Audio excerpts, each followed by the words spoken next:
he was letting us know that you don't have the killer. I'm still here. Bill Suff, otherwise known as the Riverside prostitute killer. There's somebody out there that feel that these women are nothing more than trash. And so we're gonna treat them like trash. After we kill them, we're gonna dump them in the trash.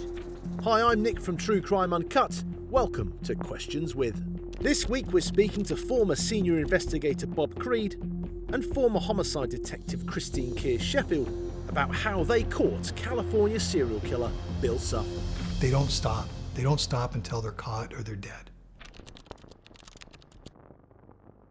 Kim Little from Lake Elsinore. She was found laying face down along an embankment adjacent to a dirt road, and she was wearing a man's Western-style shirt, button-up shirt. She had pants on. She had a long blue bath towel that covered her. Now, this was significant to the profiler. He felt that the suspect knew her. There was some kind of relationship. There was a sign or an indication of remorse. He couldn't look at her. He covered her. He left her there. In December of 1989, there was a victim found out in the Quell Valley area, Tina Leal. She was found adjacent to a main road, but she was wearing men's clothing. The suspect had spent some time where he had mutilated her body. During the autopsy, the pathologist discovered that a 95-watt light bulb had been inserted into her vaginal vault. According to the pathologist, he felt that the suspect had to take quite a bit of time with her because the light bulb was intact. It hadn't broken, hadn't shattered. In the case of Darla Ferguson in January of 1990, her body was found in a remote area along a dirt road just outside of Lake Elsinore. Now, the unique thing with Darla Ferguson was that she was nude, she was strangled just like the other victims, but her upper torso was covered in a very large black bag, a trash bag, and it was tied at the waist. And the profiler informed us that he felt the suspect had covered her face because he couldn't look at her. This particular victim was posed. She had been stabbed in the chest. And the person that killed her, it appeared, had stood over her and ate a grapefruit. The body was found in a grapefruit orchard because there was grapefruit peels on and about the body. We got a call from a sheriff's department in Wisconsin, and she said that we have an inmate here that says that he knows something about a murder that took place in Riverside, California. Are you guys interested? The information that he supplied to her and she forwarded to us was confidential information. No one was supposed to know this information. As far as cause of death, the grapefruit peelings, how the body was found, the number of stab wounds, where those stab wounds were on the body. So this information was gold. And we felt we've got this person. There was 14 task force members that responded to Wisconsin. Of course, he was asking what's going on, what is all this about, and we gave him the victim's name. Do you know her? He goes, yes, I know her. She was like my wife. We lived together for years. What do you mean? We were together. Yeah, I know her. And we said, well, do you know how she died? And he knew about the grapefruit peels. He knew how she was stabbed. Well, how do you know all this? Well, because I contacted the coroner's office when I heard that she had died, and they sent me the coroner's report, which was supposed to be sealed and not released to anybody. So what we did is we contacted Steve Sikorsky and the forensic personnel and the other investigators were at his house. And we said, this is what he's telling us. He's telling us that I believe it was in a drawer in the kitchen area. And why don't you guys take a look real quick and see if it's there? Steve did, and there it was. There was a coroner's report. So we had spent all this time, money, and effort and manpower on basically a wild goose chase. Saturday morning about 4:15, the phone rings in my hotel room. It's Detective Keers. She goes, Bob, guess where I'm at? I said, what do you got? And she goes, we have another victim. Well, there was a newspaper article that day saying that the task force was in Wisconsin. So this was his way of letting us know that, no, you don't. I'm still here. Cheryl Coker was the first amputation of the breast. And in the dumpster area. And if somebody had not disturbed the weeds, it might have been a long time that we had found her body. But again, at a dumpster area where people put trash, that's where she was found. From where the body was located, there was up an embankment. And when he sliced her breast off, he tossed it like a Frisbee that went all the way up the embankment on the top up there. So that was rather unusual, because normally if you're going to have a mutilation, they just do it right there and drop it, and that's it. But to toss it like he did, as we go through the cases, you'll see they did the same thing with Eleanor Casares. Sliced the breast off and tossed it. And so once we identified who she was, then you say, okay, this is a prostitute. It might have been a trick gone bad or something of that nature. So you don't know what happened, if it was a boyfriend. You don't know if it was a John that she was working or what. That was the first one for me.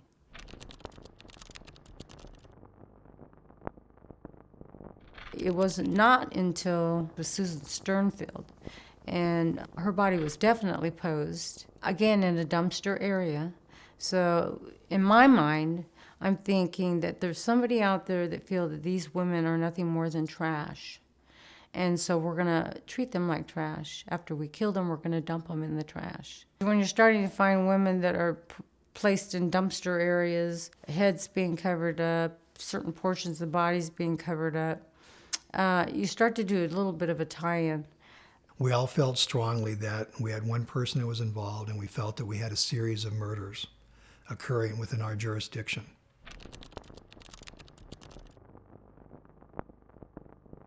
University was the hot spot for prostitutes. So I would go out on the street as a prostitute, undercover. So I got the feel of what it was like to walk up and down University Avenue. I had a very good rapport with most of the girls out there. I could be driving down the street, the girls knew who I were. I could pull over and talk to any of them. You become friendly with them. They had no fear. They had no fear of anything.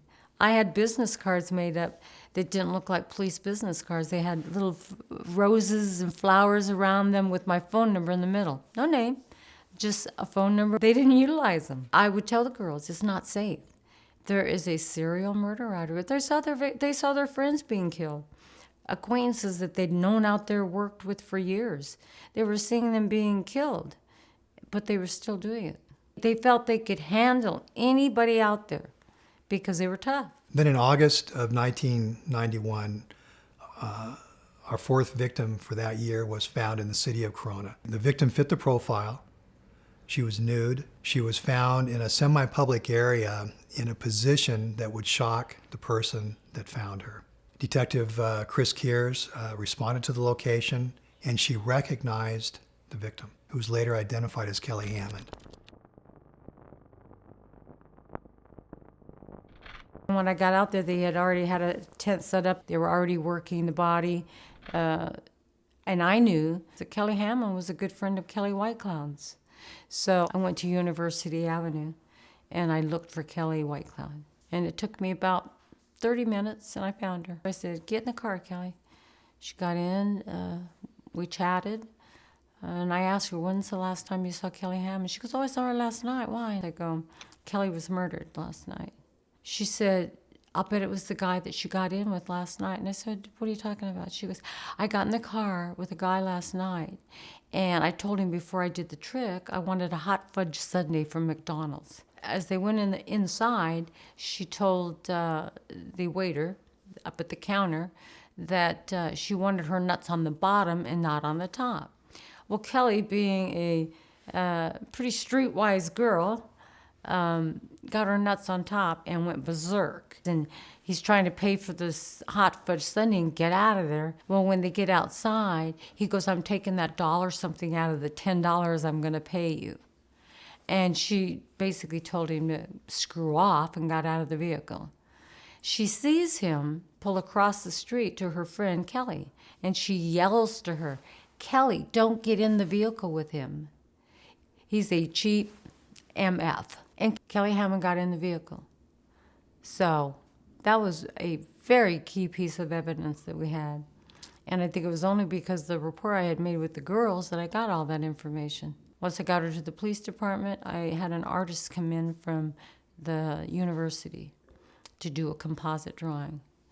And they were in there for about 2 hours. Kelly told her, she goes, he's a white guy with a chubby face. He's wearing glasses. He had a police-like cap sitting on the centerfold of the van. And she really gave an awesome description. I was ecstatic. I just felt that we were getting closer now, or we had something. We could put out that this is what the guy looks like. We could put out that be on the lookout for a gray van. We knew that, at least I knew, that the suspect was reading the newspaper because our chief made a statement, possibly because the press was asking for more information on how the case was going. And he said, well, we do know that he has not killed an African-American woman. And it wasn't 2 weeks later that we had an African-American woman that was murdered. Our victim was Catherine McDonald. She was our 5th victim for 1991. This one was different. This victim was sexually mutilated. He spent a lot of time with this victim. He did things to her as far as mutilation that he had not done with other victims. But the area where she was found was in a new housing development that had just been graded. So the dirt was soft, and this is where we got our best tire impressions and our best shoe impressions. While we were out there processing the crime scene, we had 2 investigators that were newly assigned to the task force that had driven to the city of Riverside, to the county purchasing department, to obtain desks, file cabinets, chairs that they needed for their task force office. The person that was assisting them was a warehouseman by the name of Bill Suff. While they were there getting their equipment, their pagers went off. They asked Bill Suff if they could use his telephone to call dispatch and see why they were being paged. Of course, Bill Suff said sure, and he stood by while these 2 investigators used his telephone, his desk, to call dispatch to see why they were being paged. Then a few months later, there was another victim found, Delia Zamora. She was found next to a park and ride. Miss Zamora fit the profile of the other victims. However, she was fully clothed, and there was no obvious signs of trauma with her initially. But she, as the others, her cause of death was manual strangulation. But this led us to believe that he must have felt that he was interrupted. It looks like he probably just drove up, dumped the body, and then drove off in a hurry. Our killer was out there killing a person a month. We had a murder in July, in August, September, and then Delia Zamora in October. We know he's going to hit again in November. This guy he's just out of control. So we're putting all of the resources that we can out on the streets, around the clock. But there's no murder. We have no victim, at least not that we found, for the month of November. Our next victim is on December the 23rd, 1991, and she's in the city of Riverside. It was 1.5 miles from my home.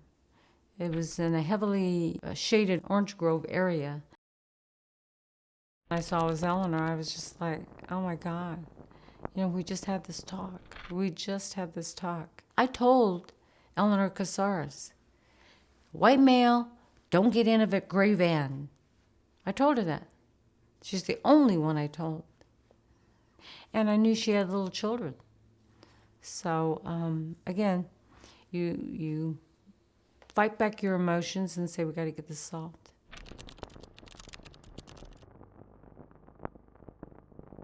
The one thing all victims had in common, as far as the cause of death, was that they were all strangled.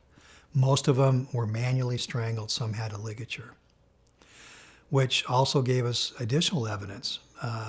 Tape lifts and trace evidence from the autopsies around where ligature marks were on the victims indicated that there was a sisal type rope that was used, because the fibers that were left on the victims were consistent with that of a sisal rope, very coarse. It was the physical evidence, the fibers, the rope, the cat hairs, the blanket hairs, and things that, as you start going down, you're seeing a comparison where you're finding the same fibers of the same types that are matchable, that's all coming from one source. Most of the victims in this case were left along dirt roads or dirt fields.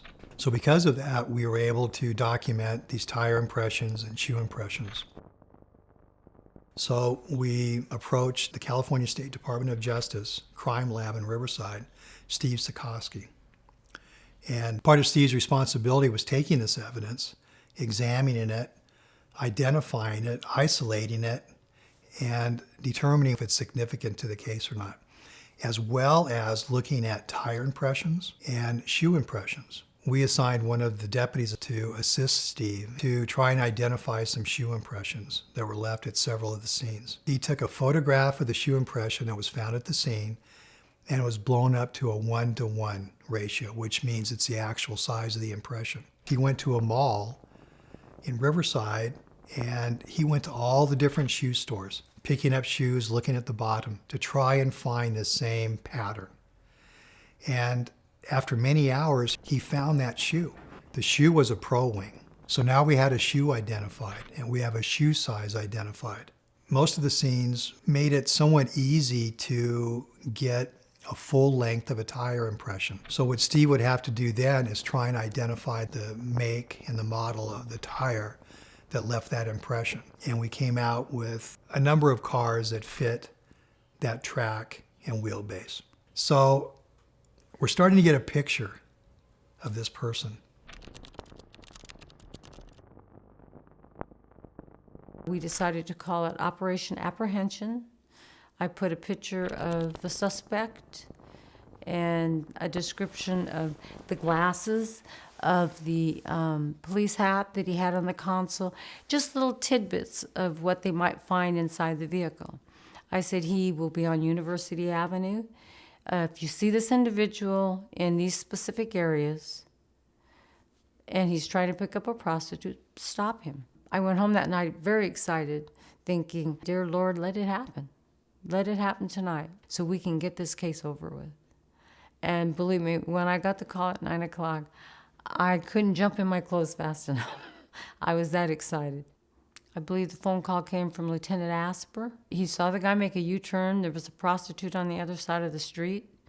He stopped the vehicle, and I asked Lieutenant Asper to have the officer tell me what the driver's side front tire was. And he looked down and he told me. And I had a chart of exactly what tire was in what position on the vehicle. I then asked him to go to the passenger side rear vehicle and tell me what the tire brand was. When he did that, I said, freeze the scene, I'm en route. Early in the morning, I got a phone call from my partner, John Davis. It was about 2 a.m. I knew in his voice something big was going on. He goes, Bob, we got him. I said, what do you have? He goes, we got him. He's in custody.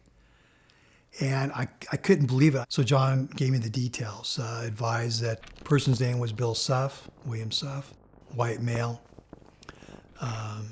41 years old. He was stopped on a vehicle stop in the city of Riverside after having contact with a prostitute and then driving off. One of the officers, when he looked inside of the vehicle between the driver's side of the van and the console, was a knife.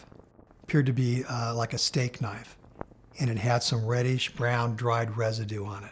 Bill Suff was hired by the county of Riverside as a warehouseman. While we were out there processing the fifth crime scene, we had 2 investigators that were being assisted by Bill Suff. These investigators were taking down notes on the very body, on the very person, the victim, that he had killed the day before. While Bill Suff was nearby watching them, you can just imagine the euphoria that he felt, the feeling that he was smarter than us.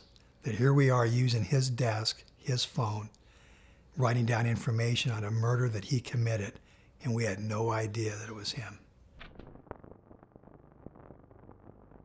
And in looking in that van, the fibers matched, the colors matched, the police hat matched, and he looked like the composite. And he said, why am I being brought in for making an illegal U-turn?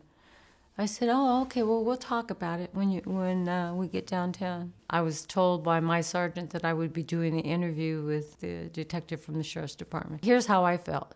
It doesn't make any difference what case we get him on. If we get him on one, we got him on them all because of the physical evidence. So I was really hammering on the Eleanor Casares case, and that's because of the evidence that was there. The tread marks. I can basically tell you exactly what he did. And I told him, I said, no, Bill, you got out of your passenger side door. He goes, yeah, I went out to pick some oranges. On your way to work? Yeah. And I said, you backed your van in? He goes, yeah, I backed it in there so I could have my box back there to put the oranges in. And you walked to the back of your van and you opened your van up. And you took something out. And as I'm interviewing, he goes, I found a body. He goes, but I didn't pull the knife out of her chest. I had never mentioned any of this. And it's right after that he invokes. He says, I want a lawyer. And the next step was to obtain a search warrant for Bill Suff's residence in Colton. So at 4 o'clock in the morning, John Davis and myself, we knocked on the door. The wife answered, asked her if she was Cheryl. Yes. Told her we would like to talk to her. As soon as I stepped foot inside of the house, a tan cat ran across the room in front of me from the living room into the kitchen area. I knew we were looking for tan animal hair from some of the trace evidence that had been picked up. As she turns on lights, next to the couch where I was sitting was a pair of Pro Wing shoes. I sat down on the couch and started to explain that we were conducting an investigation. John had gone over to a lamp that was it was like a pole lamp. As he went to turn the light on, he noticed that the light bulb was a 95-watt light bulb. That's significant because with our victim, Miss Leal, she had the light bulb that was inserted into her vaginal vault. And the unique thing about the light bulb that was found inside of Miss Leal was that it was a 95-watt light bulb, just as this was. Now, you can't buy a 95-watt light bulb in a store. The 95-watt is usually used for commercial use, we found out. So it's all coming together, and we're excited. After we completed the search warrant of his residence, we went on to interview neighbors. We went to the apartment manager and contacted her. She had a lot of great information for us. Just before Christmas, Bill Suff had gone to her and said, hey, I've got this clothing that doesn't fit my wife any longer. Would you like to have it? So the apartment manager took it with some reluctance, put it on a shelf to be disposed of, but she still had possession of that clothing, thank goodness. That clothing was identified by Eleanor Casares' family.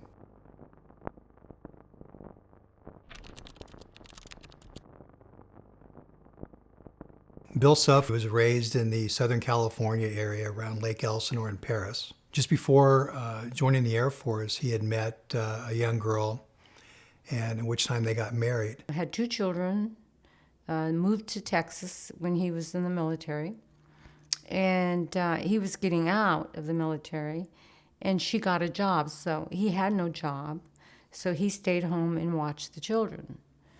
And I think it was that relationship, that the jealousy and possessiveness that caused him to take it out on the children, because his first child, a daughter, 8 months old, baby, he burnt, he beat, ruptured the spleen, and killed the child.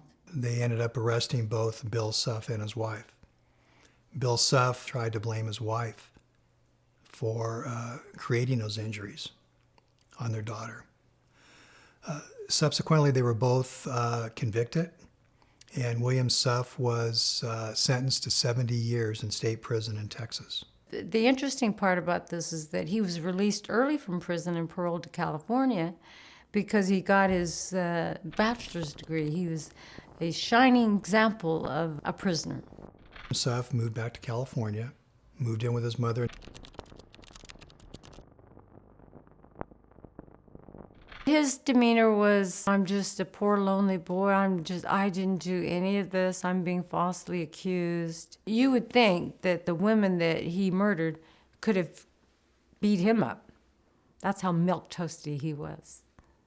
So he had a good facade going on there about who he really was. The only time I ever saw any emotion was when the verdict was read. When the jury came back with the guilty verdict, he wept. They found him guilty on 12 of the 13 counts. To watch the families come out after he was found guilty on all but one count. But the families all sigh of relief and happiness and hugging each other when the verdict came back in. And he was sentenced to death. It's bittersweet. I mean, you're elated that he was caught and he was convicted, but you still have all these victims and their families. They're still without their loved one. Well, in the state of California, the death penalty, it means you never die until legislation changes. However, you can only die once. That's how I look at it. He's never getting out. Thank God. These serial killers are able to operate so long is because they blend in with society. Like with Bill Suff, he had a job. He had a family. Nothing stood out about him. He was never on any of our tip lines, and we had many, many people that we were checking out on our tip lines, and his name never once surfaced, and he never came up on the radar. He was adorned in the community. People at work loved him. He was good to everybody on the outside. He did a rideshare program for the county where he transported women, and he was paid for that for the county. It was kind of like surreal. You know, here's this guy who's murdering these women at nighttime, but in the daytime, he's just the most wonderful person you want to go have a beer with or something. He had this facade going on about him that you could trust him, that he was a kind and giving person. But at the same time, he had that secret devil within him that came out. Bill Suff is currently on death row at San Quentin Prison in California. In 2024, new DNA evidence led to Suff admitting to the killing of 19-year-old Kathy Small in 1986. Due to his pending death sentence, Suff is not expected to be tried for this murder. We hope you enjoyed this video on the terrifying crimes of Bill Suff. For more content like this on horrific serial killers and intriguing criminal cases, please subscribe and give us a thumbs up down below. Leave a comment if there's a killer you'd like us to cover in the future. Thanks for watching. We'll see you next time.